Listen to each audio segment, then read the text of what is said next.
Hello and welcome to another edition of Talk Vietnam, and in this week's episode we're right here in the midst of the festivities here in Hoi An Ancient Town for the Hoi An International Food Festival 2017.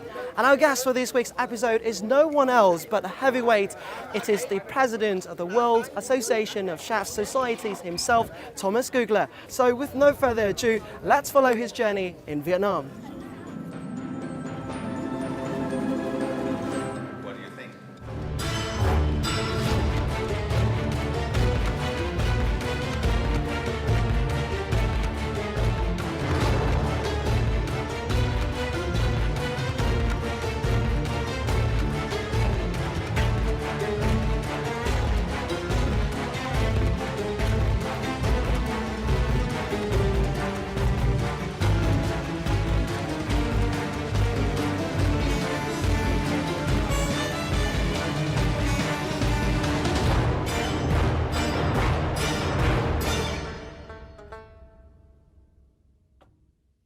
Hello Thomas, welcome back to Vietnam. It is your second time, correct?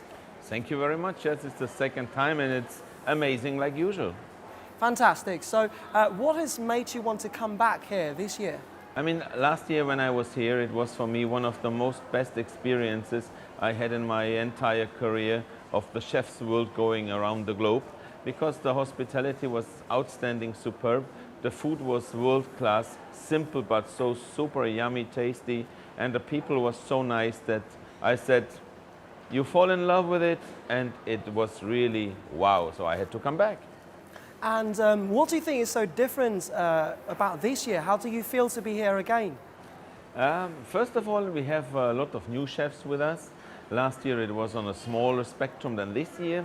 Actually, people came from different parts of the world. We have people from Asia, we have people from America, from Northern Europe, from Central Europe, and from the African and Arabic world. So I think it is really covered all the 5 continents. This is number one. And number two, for me, it is something which is really a privilege to go around the world and to show people and to showcase other cultures and other food habits throughout the whole world. This is basically your second time in Vietnam and enjoying Vietnamese food, but can you go back in time to your first experience, your first encounter with Vietnamese food? What sort of first impression did you receive, and what was so striking about Vietnamese food to you? Okay, first of all, my first coming in touch with Vietnamese food was 1989, when I was working and living in Sweden. And Vietnamese food was very popular at that time in the Scandinavian countries. And in Europe, there wasn't many Vietnamese restaurants elsewise. So when I was there and I was working for a top-class place, I enjoyed going out in the night to these Vietnamese places because their food was so tasty and so different. You could have a food which was very quickly done. It was so rich in flavors and rich in colors that I really fell in love with it. And when I got the opportunity to Miss Wee and to Mr. Happy, who approached me to say, listen, can we organize a food festival here in Hoi An and in Vietnam, and can you organize some chefs for it? I said, sure, with pleasure, because I traveled 162 countries by now in my entire career, and Vietnam for me was always one of the highlights, as I would call it, due to the culture, due to the fauna and flora which you have, and due to your amazing food. Thomas Andreas Gugler is the president of the World Association of Chefs Societies. As well as being a member of numerous other professional culinary bodies globally, Thomas is world-renowned, winning 178 medals, 750 awards, tokens of appreciation, trophies, and honors. Appearing in numerous TV shows, writing cookbooks, and hosting culinary master classes around the world. He also has decades of experience judging in Worldchefs competitions globally. Certified A-category judge, and is celebrated for his huge love for the hospitality industry. He has lived in 13 countries and speaks 9 languages fluently. For the past 2 Hoi An International Food Festivals, Thomas Gugler has been the chief of chefs who invited all the renowned international chefs to the event.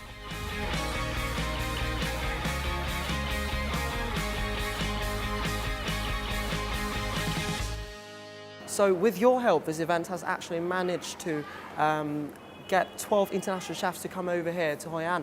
How have you helped them out to get all these guys over? How did you go about doing it? I mean, the chef's world is a very funny but very strict society. We're taking our life on a day-to-day basis in trying to really help and support chefs from all around the world and supporting them. It starts from education until they are adult grown chefs, as we would say, or we would call them. They get out as a commis, as a demi-chef, chef de partie, touring the world, getting experiences, and definitely at the end when they become really good master chefs, famous master chefs, and so I would say celebrity chefs, they had to travel the world. While traveling the world, it gives you an influence of so many different characters, types, and cooking techniques and styles, which these people are very keen on. They are going back to their countries and implementing some of what they've seen and what they learn due to their journeys around the globe into their own traditional cuisine in kind of fusion, crossover, mixture, East meets West or whatever. And this is the key element that this kind of guys, whenever you're asking them to travel with you, if they are free, if they have no specific other task actually pre-planned, and we are doing this kind of planning 1 year in advance or at least 9 months in advance, so they can pre-plan their travels. And when whoever I asked from the 12 guys, I didn't get one no. Everyone said, yeah, wow, cool, super, I'm in. And you always hear the word, I'm in, I'm coming. And why they do that? Because first of all, it's what they can see here for themselves, what they can show the local people about their country. It's this kind of give and take. It is this kind of crossover, mixing and mingle, this international people together. And last but not least, to have a good time with really the locals and really trying to live with them. It is not just visiting, hello, I'm eating, today's I'm going. It is doing things together with them in a very closed way. And this, I think, creates such a touchy atmosphere that it is very unique and so great that we as chefs have this opportunity to meet people like you and to really become friends with people from all around the globe. It's exciting to know that Vietnam or Hoi An is so attractive to the international chefs as well, right? It is, absolutely, because as I said, it's not only the food, it is the whole surroundings, it is the way how you try to support and promote your cuisine, and it's the enthusiasm which you see in a country which is not counted to the 10 richest in the world, where everything I do with a snip because I have the money. Here it is done with hard work, with consistent learning, counseling, coaching the people, and I think to create this kind of international flair which you have due to your cultural heritage touches, and this merge that together, it's a perfect match. So in a way, it's also about the experience as well, right? Definitely. Experience for us is the A and O. Even if you are 80 years by age, you still learn every day, and you have to be open-minded, because cooking is not like many other trades in the world. You have your rules and regulations. We also have our rules. It's the basics, but then we are free to create. You are like an artist, like a painter. You can be wild, free, out of the sky. But if I would be most probably an electrician, I only have these 5 cables or the 3 cables, and I can't mix them together because that would be fatal. So I have to follow that kind of applicational rules. But in cooking, anything which could go together, if you consider always the correct basics, could be a new creation. It could be a world-selling master hit, you know. This is the second time the International Food Festival has been held in Hoi An. This year's festival introduced 12 famous chefs from the World Associations of Chef Societies. They are top chefs from India, Germany, Greece, Russia, Mauritius, Malaysia, the US, Finland, Sri Lanka, Slovenia, Sweden, Taiwan, China. They had a chance to go to a Vietnamese market on the very first day of coming to Hoi An. The freshness of these products is great, and this will reflect actually a top quality in your final cooked product. And this is why people love Vietnamese food. I think it's amazing, it is outstanding, it is very special, and it is so tasty that, of course, we will always come back and back and back again because it's so good. One of the highlights of this year's festival is when the president of the World Association of Chef Societies, Thomas Gugler, presented the title, the Food Capital of Vietnam, to Hoi An City. This is a valuable recognition from the international community, affirming the brand name and cultural tourism image of Hoi An. The ancient history about Hoi An, with their food culture, the taste of all the products here, as they are very natural, even from all the fields, from the farmers, are really very special, very outstanding. And I think Hoi An deserves a recognition which is giving it the weight it deserves. The development of local tourism with thousands of international visitors each day has created the diversity for food businesses as well as for the dietary lifestyle here in Hoi An. That's why this is the perfect place for the world food experts to gather in a food festival. So for a man of your stature to come over here to promote the Vietnamese cuisine as well as to bring the international chefs over to Vietnam, it's quite a big deal and a big honor for the country too. Why have you chosen to do all these things? Because first of all, I love my profession. I believe a chef's world has no borders, as we are running Worldchefs without borders as well. And I believe in that people all around the globe should know about all the cuisines in the world. There are several countries around the world which are still very closed, where the food and the cultures are quite unknown due to, I so would call it, restrictions which they have in traveling policies and whatever. But vice versa, that I think for me it's so important because Vietnam had a very hard time many years back, and I think they really deserve to be well recognized, because what Vietnamese people did since this time in developing this kind of amazing cuisine must be broadcasted, must be supported, and must be showcased all around. So you're saying that, you know, more traits of the Vietnamese cuisine should be showcased around the world. What are these traits? Look, I mean, first of all, you are very well known for this kind of street cooking which you are doing. Secondly, for this kind of very small bacala restaurants which have this very special cozy atmosphere, sitting on these small, tiny, narrow seats. And of course, the upcoming, I so would call it, really gourmet class cuisine, which is celebrated here in Hoi An in some places, which is a mix of an international cuisine influenced, of course, by Vietnamese style and Vietnamese flavors and herbs, but presented in a kind of a Western style, which takes a little bit the kind of the simplicity of your food towards a much higher and more elegant way in cooking that kind of dishes for your visitors and for your friends and for your actually hosts, which I think enjoying that very, very much. Now let's talk about the events that you are attending for the second time now. So what do you think, what are some of the characteristics or advantages that Hoi An has in particular that could be ideal for an event like this? I mean, the most important thing, I think, and the most magnificent and significant signature of Hoi An is their world culture heritage buildings and the whole infrastructure of the surroundings of Hoi An. Living underwater, having their floods, having all these histories, this is something which is really very special, I so would call it.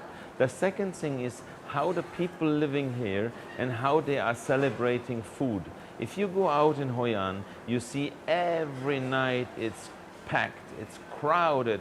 People like to mingle, people like to go around and gather with their friends, colleagues, sitting in the nice street coffees, small finger food shops, nice restaurants, upper class, casual, whatever you have here. And I think this, in support of these beautiful small candles floating down the river with the nice lampions all around, it's creating a kind of atmosphere of 1001 night, Arabic nights, in the Vietnamese version, that it is so touchy, so it's glimming. It's just, I think it's mind-blowing. And now to discover the secrets behind the tastiness of Vietnamese food and what has intrigued Thomas so much, as we follow Thomas to a very special journey when he comes to visit a local family here in Hoi An and checks out how they make food and enjoy the food themselves as well. In his return to Vietnam this time, Thomas Gugler had a chance to go sightseeing along the Tu Bon River with Chef Tring Dien V and Sri Lankan chef Happy K. He also got to know more about the livelihoods of locals here. So it's still so peaceful in this area. Very small population. This land, not many people live, but they use for farm. Like they go on there in the morning, grow the grain, grow the vegetable, and then come back. The one interesting thing is corn. Corn, you see corn tree there? We say that corn have to cross the river. Okay. Tastes much better. Yeah. So the most tasty corn come from that area. Okay. I don't know why, but they have to. Small island soil. also. It's Yes. soil, yeah. So water that Yeah. is a fertilization. Absolutely. Yes, so that made the corn is so sweet. Yeah. Absolutely. This Amazing. area very well known about corn. Very beautiful. Tu Bon River's water level is low this season, but we could still see fishermen around the river. They make a living on small boats with simple tools like nets and bait. Their life is deeply connected with the river. The low water level kept Thomas's boat from traveling far. The three guests had to use Vietnamese coracles to enter the village. They were immediately attracted by smoke coming out of the kitchens inside houses that lie under coconut trees along the riverbank. And the guests decided to stop here. They met Tuan Lien, a local who was cooking lunch. This is a 3-leg burner. Yeah. You can move them around the house. In Very the good, winter, yes. inside, What you adding? in What you summer, adding? Anyway, in the yes, garden. absolutely. When Lien invited them to join him for lunch, Thomas said he would like to cook some dishes himself with available ingredients. The first dish was gourd soup with oysters. Yeah, now we wait a little bit until we have all the herbs inside and the spring onions, and then we will try that. But Wow. it looks so fresh, you know. Ooh, that tastes fantastic. Yeah. That's really fantastic. It's so fantastic. Wow.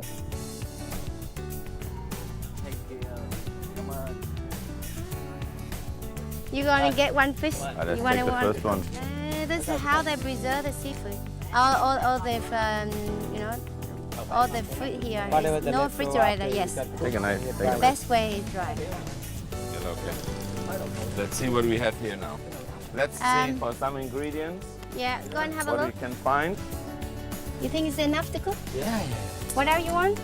Oh, there's some green We need herb some here. green The fresh herbs herb here. here. We have some here, and here. We Now can this also one to eat it raw. some mint. That's also nice. Okay. All right. Okay. So you need 3 of Maybe these. some Yeah, we take that one. That's okay. Any onion? We peel them, yeah, onions. All right. You need my help? We need some.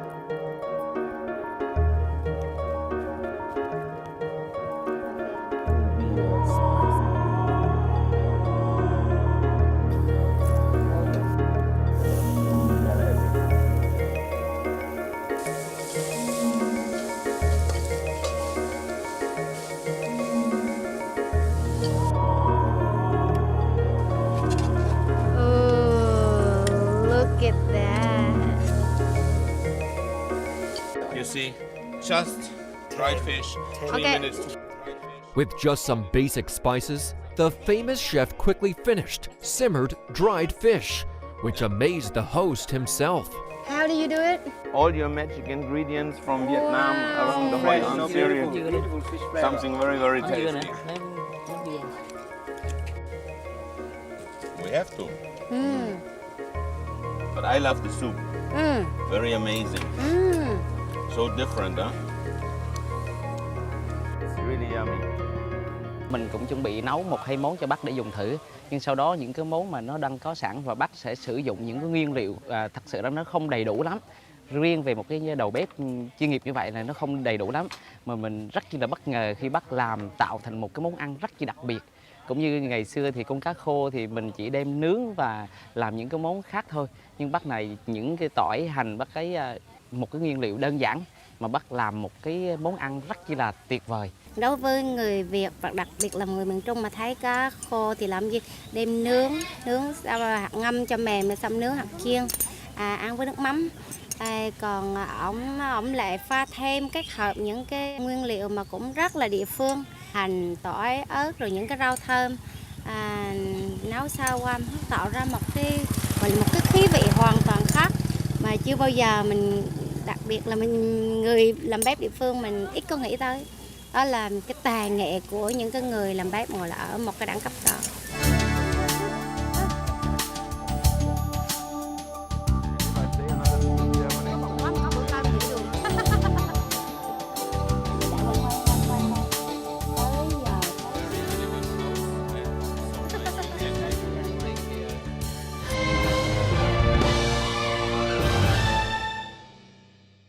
Now this year, you've actually carried an important mission for Hoi An as well.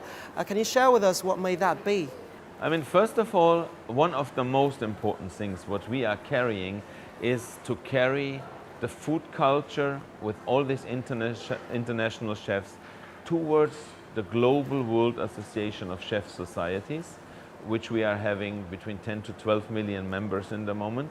We have 110 member countries. And this is the first thing that people are getting the awareness about what we are trying to do here.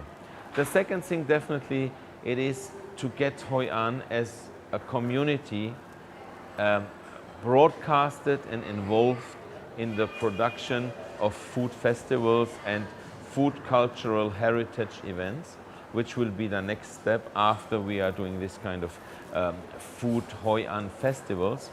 And the next thing is also to have the connections towards the supporters, towards the sponsors, and towards the local society of trading. Because with this you are involving the agricultural parts of the whole Hoi An region in it. You are having the governmental support in having a lot of opportunities that they just build an oven outside. They are recreating the whole marketplace, the sculpture park and everything according to our needs. And I think one of the things is that we are all treated as ambassadors for Vietnamese and for Hoi An food out to the world. We are the world chefs and wax is our home. I'm a chef. I'm a chef. I'm a chef. From Switzerland. From Holland. From Sri Lanka. I am a chef. I'm a chef. I'm a chef. I'm a chef. From Egypt. Malaysia. Iceland. I'm a chef. I'm a chef. I'm a chef. From Australia. USA. From El Salvador. Wir sind Köche als auch Chefs. We have no borders. The World Association of Chef Societies, or Worldchefs in short, is a global network of chefs associations founded in October 1928 in Paris.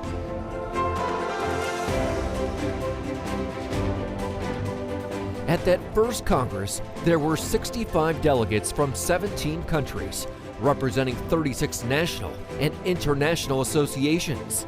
And Auguste Escoffier was named the first honorary president of Worldchefs.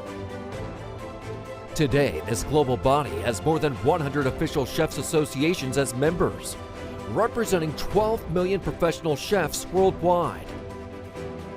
The Biennial Congress is a hallmark tradition of Worldchefs and has been organized in more than 20 cities around the world throughout its illustrious 89-year history. I can now notice that your medallion is rather different from the other chefs here too. Can you explain why it looks the way it is and what it means? Okay, it's quite simple. Actually, this is the president's medallion. It's only existing one time in the world. Only the world president is allowed to wear it. And if you see all of this kind of small badges, this is all the past presidents from all around the years, which starts 1908 with Mr. Escoffier, and then you have all the past presidents over here, and it will be handed over from president to president and will be worn on official occasions to represent the World Association of Chef Societies in its best way. So can you talk about your journey to get that medallion of yours? How did you become the person that you are today? Okay, first of all, when I was a young boy with about 2.5, 3 years old, I always wanted to become a chef because my grandmother was a really good chef, but she wasn't a professional chef. She cooked amazingly, and my mother as well. And so I said I wanted to become a chef. And after my school, I started actually my apprenticeship. I made 3 years in apprenticeship. That time in the best place, in the best, with the best chef of Germany. He was a very famous guy, and he taught me basically a lot about cooking. It was a very hard time, but it was a kind of the milestone to achieve what I achieved at the end. I had a lot of support from the family, from the wife, from the kids, and this actually helped me a lot. Now, after this kind of, I so would say, apprenticeship, I made my journeys all around the world. I lived and worked in 13 countries.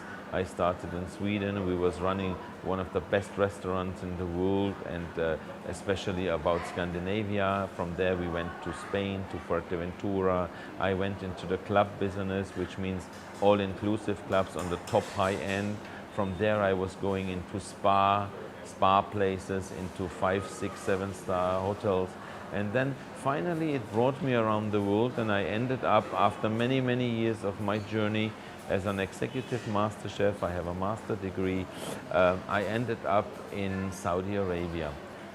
In Saudi Arabia, I was heading actually a very big organization, which was an airline, Saudi airline, and we produced really immense quality and quantity of meals a day, which made me to become quite well known and famous in the airline industry as well. During this time, I founded 2 chef associations, the Saudi Chef Association and as well the Saudi Arabian Chef Table Circle, and we have registered that within the World Organization of Chef Societies in 2009. I'm a member of the World Organization of Chef Societies since 1985, which is quite a long time back, and I have been appointed as the Continental Director for whole Africa and Middle East. Africa and Middle East, when I took over this whole part in the region, we only had 4 member countries. And when I was appointed, I said I have a vision. I want to grow that region within the first 1.5 years by 100 or 150%. While in 3 years I managed 300% growth, and by now we had 19 member countries just from the Middle East and Africa.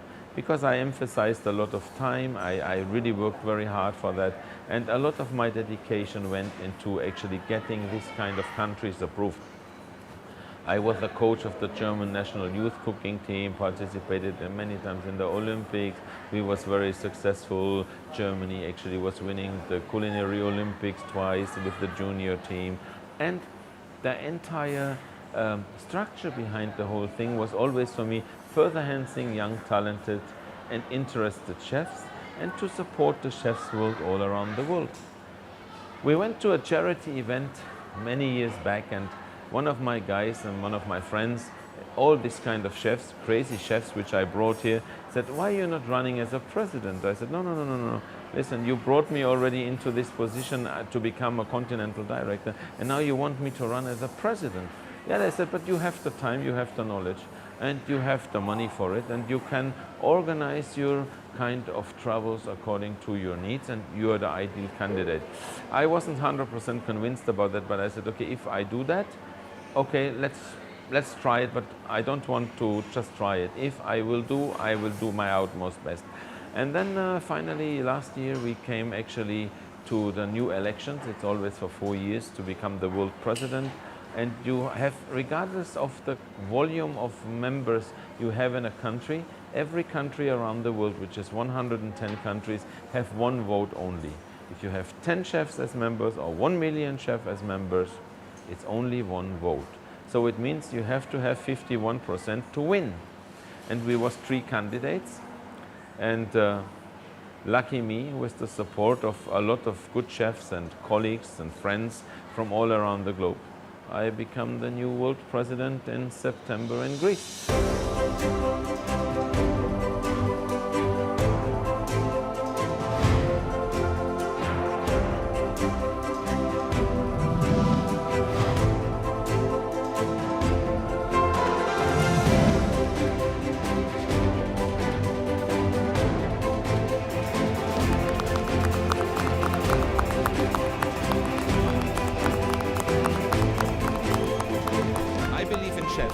I believe in young chefs.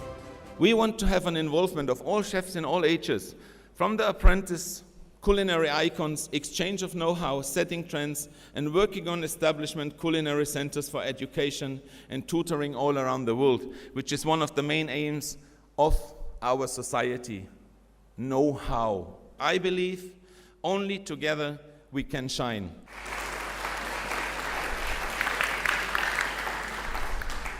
I'm very proud to be here, to have this position by now. I will do my utmost best to get the chef's world to be united all around the globe and to really support events like this in Hoi An. And this for all the regions. Let it be the expensive and wealthy ones till the poorest in the world, because I think the chef's world should be united without taking in consideration the color, the race and the belief. We all wear a white jacket and we should work hand in hand to make it a peaceful being together. So many chefs that I've talked to have said that Vietnamese gastronomy is not where it should be around the world. It's not as well known as it should be. What do you think Vietnam can do to change this?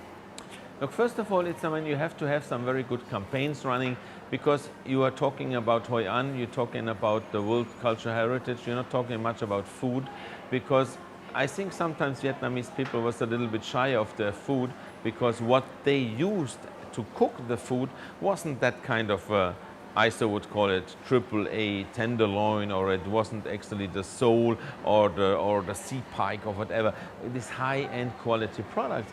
They did it with some simple ordinary food, which made them maybe a little bit reserved towards going out a lot. But if you compare that with the flavor approaches and the flavor buds and the kind of wow cuisine, this kind of stunning foods, look at that here.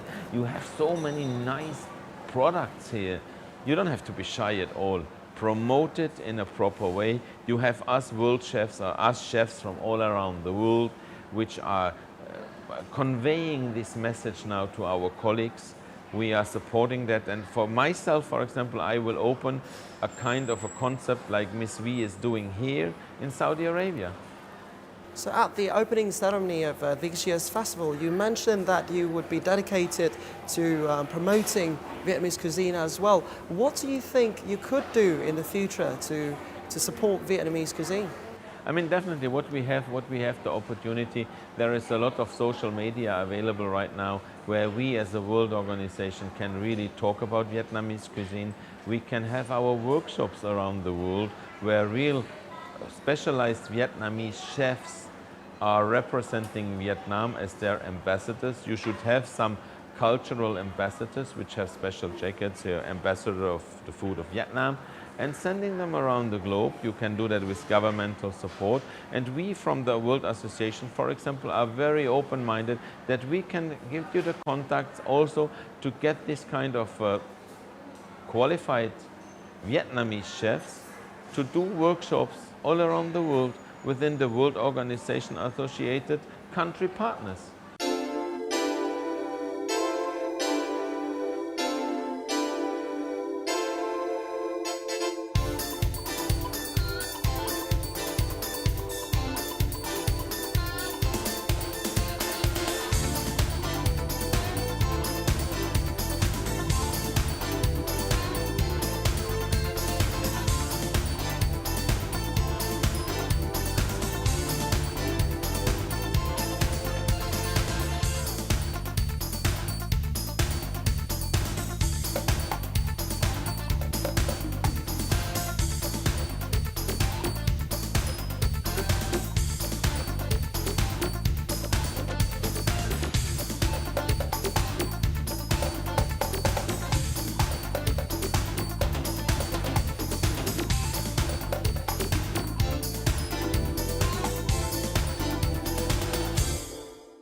There's a famous saying that chefs can change the world. What's your response to this? Basically, chefs cannot change the world. Chefs already changed the world. And that's maybe a big statement, but if you see a chef and a professional industry with their way in thinking, growing products, harvesting, waste management, sustainable food, it's driven by chefs.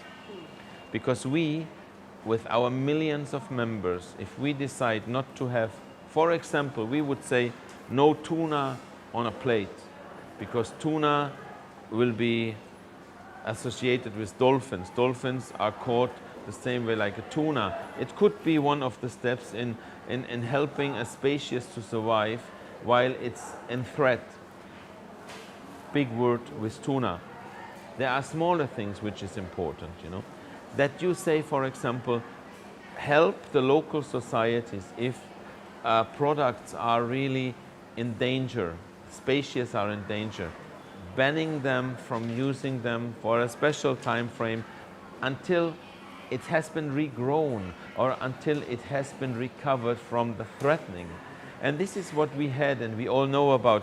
There are not so many rhinos around the world. There are not so many lions and tigers around the world. Elephants get shot because of the ebony. I mean, how sick, sorry to say that, is our society in doing that for a piece of teeth to kill an elephant, which is a very peaceful animal.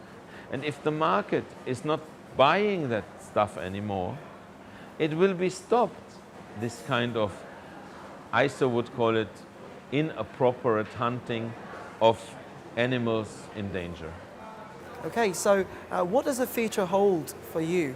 For me, it would be a dream that we have really peace on earth, that people are more tolerant and more accepting each other, that we are working very close together, that we are having the acceptance in different aspects, that we have cultural exchanges, more education towards the unfortunate countries, and that we are moving closer together in all the aspects of humanitarian views and as well in respecting our nature more. Okay, fantastic. Thank you for your great insights. It's been a great privilege talking to you, sir. Thank you so much. It's really great coming here always to Vietnam. I think it's amazing. It's a great pleasure being here. Great. And that has wrapped up this edition of Talk Vietnam. We hope that through our talk you now appreciate the taste behind the great food that these guys make and also the important role that they carry as well in changing the world. Goodbye for now. I'm Michael Liu, and until next time.